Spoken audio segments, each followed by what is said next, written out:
on bilateral issues and also on some regional, if I may, issues and very important conflict that we have for the moment in the region.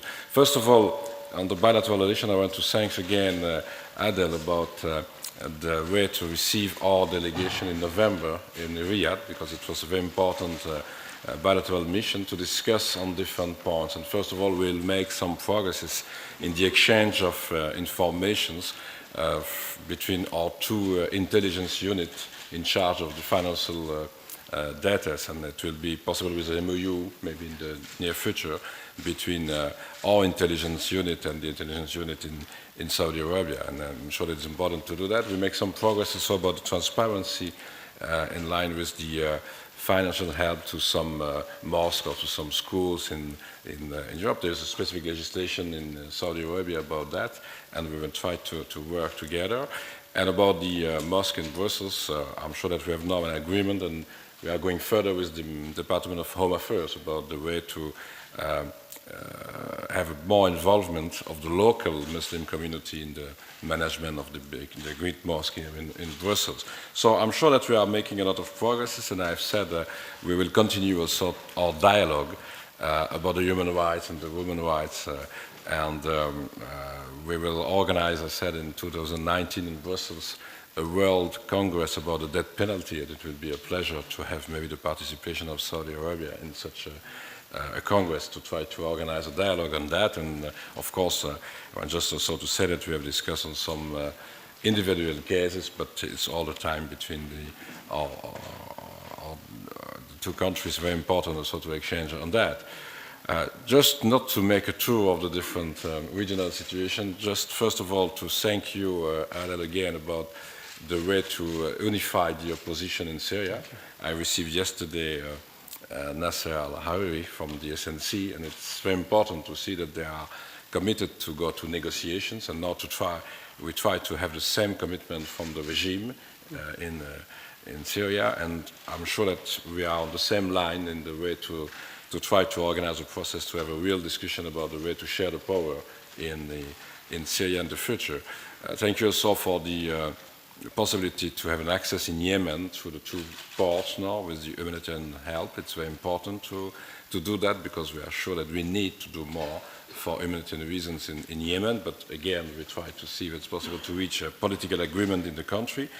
And in a broader way, I said that I received last week or so here in this house our colleague from Iran. Sometimes we try to discuss about a solution in Syria, in Iraq, in Yemen, in different places, and we are discussing about the regional role of Iran and the influence in the region. So for the moment, I'm very pleased to see that it's possible to have some indirect talks through the European Union, through United Nations, maybe through some bilateral relations like with Belgium, also with such a partner like Iran in some discussions. But it's difficult, I fully understand that, but we are committed to help Staffan de Mistura in the process in Syria, but also all the different partners to find a way to have a solution in different conflicts. And the only one solution is a political one at the end. Thanks again for such an opportunity, and thanks also for your way to discuss also with our parliament, because you will have some discussions in the Senate and in the House of Representatives with the Foreign Affairs Committee today, and I'm pleased that we will have more and more exchange of parliament people and maybe of other groups between Saudi Arabia and Belgium in the near future. Thanks again, Adel. Thank you, Didier. Great to be in Brussels once again, and thank you for the hospitality and for the very productive and constructive conversation. I believe you covered the issues we discussed. We talked about the bilateral relationship. We talked about the regional situation, whether it's the Israeli-Palestinian conflict, the situation in Syria, the situation in Yemen. We discussed the role of Iran. I explained to His Excellency that we see Iran as the major source of conflict in the region, and we see Iran's aggressive behavior, whether it's in Lebanon, Syria, Iraq, Yemen, Bahrain, including in our own internal affairs. And we believe that the Iranians have to decide whether they are a revolution or a nation state, because if they're a revolution, we cannot deal with them. If they're a nation state, they must act like one. And in order to act like one, they must abide by international laws, international morals. They must respect the principle of good neighborliness and non-interference in the affairs of others, and they must cease and desist supporting and funding and planning terrorist attacks against other countries, as well as abide by international resolutions with regards to delivery of weapons to the Houthis in Yemen, and international resolutions with regards to the transfer of ballistic missiles. My country has been on the receiving end of 88 ballistic missile attacks from Iran through the Houthis. The missiles were smuggled to Iran, by Iran to Yemen, assembled in Yemen, and launched with Iranian help against our cities and our towns indiscriminately against civilians. This is unacceptable behavior, and we have made this very clear, and we intend to put an end to it. In any case, we have discussions with regards to, I explained His Excellency Saudi Arabia's policy with regards to supporting Islamic institutions and Islamic centers, and our policy is to do so with the full consent and agreement of the local government. We will work with the Belgian government on this issue further so that we are able to ensure that whatever is done with total transparency and in a way that promotes tolerance and inclusion rather than intolerance. We are a zero policy with regards to extremism and intolerance in Saudi Arabia, and we expect that we will have the same policy with regards to the international community. And so we will continue to have discussions in this area. So far, we have made great progress, and we expect to go further along in this. I look forward, Mr. Minister, to my meetings with members of Parliament, and I look forward to continuing our productive and constructive dialogue going forward. Thank you.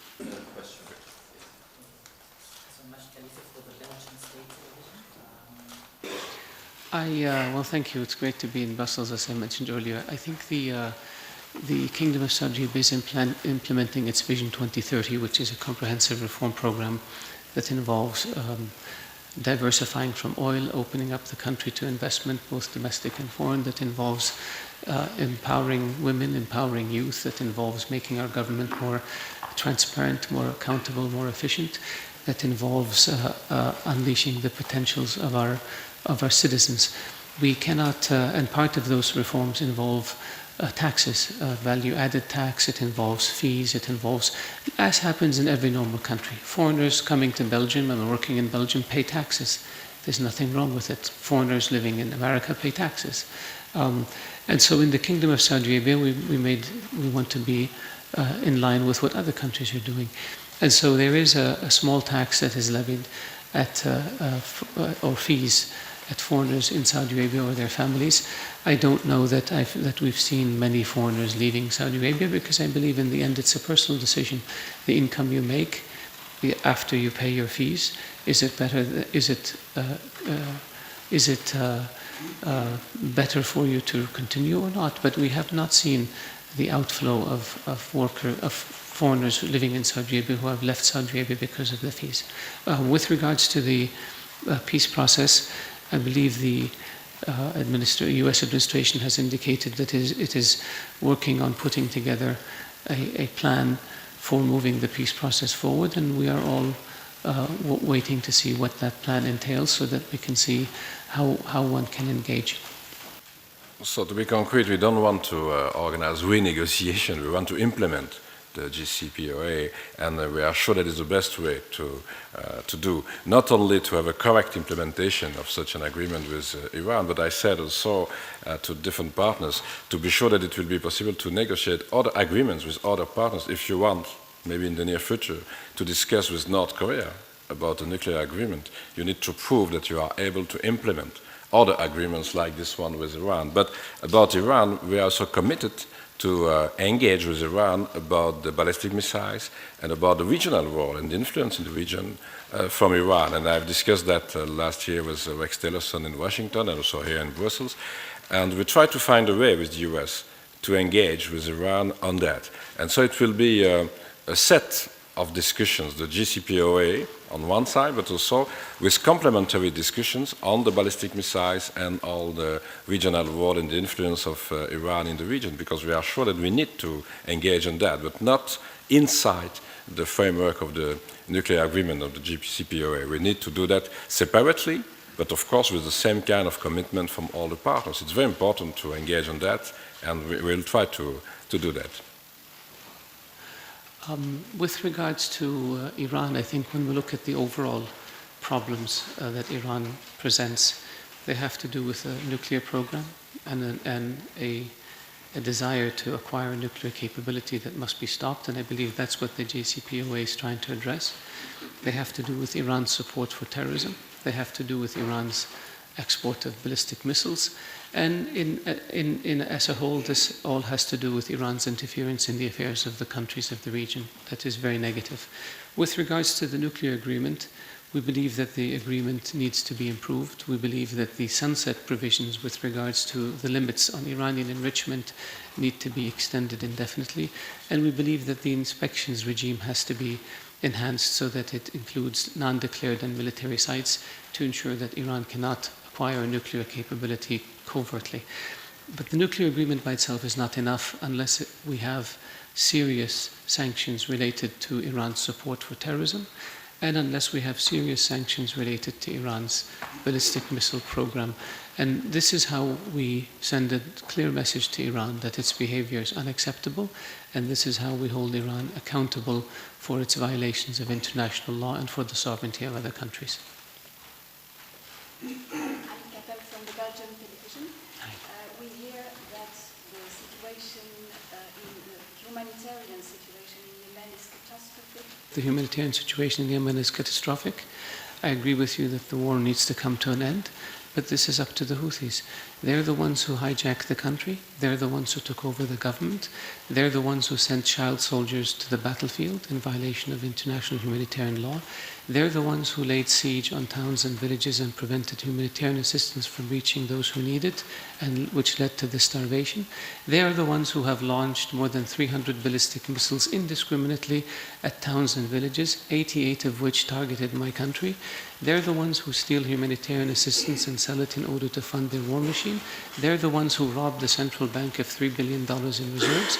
They're the ones who stole the pension funds of retirees in order to fund their war machine. And they are the ones who refused 70 plus agreements after they agreed to do them. We have always said that this conflict must be resolved politically.